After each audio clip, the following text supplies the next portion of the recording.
Now that we know our way around the Flash environment, we're ready to start constructing our website.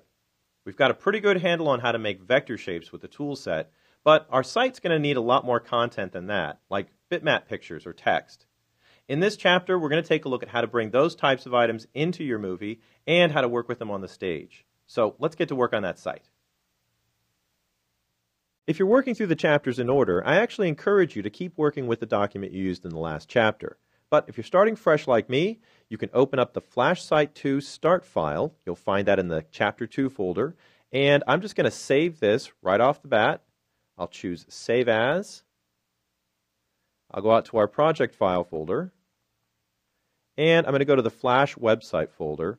And I'll just either overwrite or save my file as Flash Site Flaw. I'm just going to click Replace on that for mine. And we're ready to start working. Now the first thing I want to do in this chapter is experiment a little bit with layers. We always start out a new file with layer 1. But it's a really good idea to immediately name your layers, and that way you can keep your content managed and organized. I'm going to double click on the name of this layer, and as soon as it becomes editable, I'm going to change that layer name to Content Panel.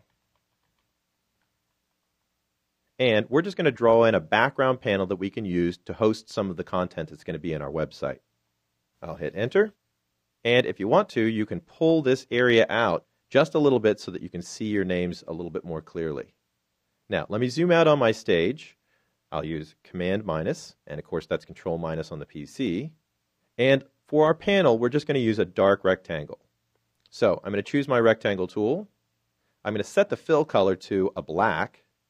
And I don't really want a stroke on this one, so I'm going to click on the stroke color, and you can choose the slash up here at the top, and that'll make it so that it won't draw a stroke at all.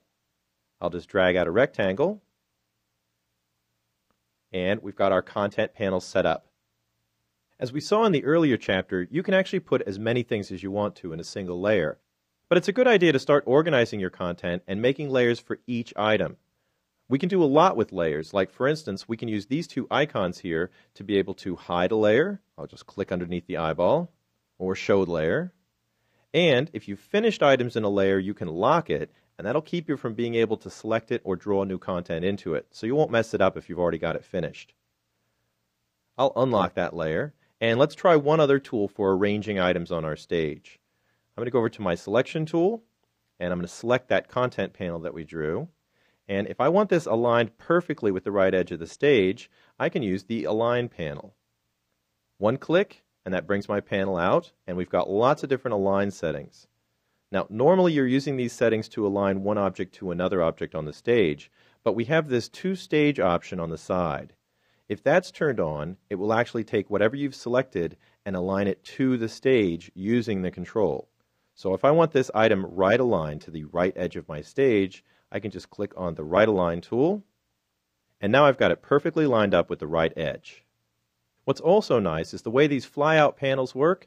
They basically stay out until you're done with them, and you can signal that by just clicking anywhere on the screen or grabbing another tool.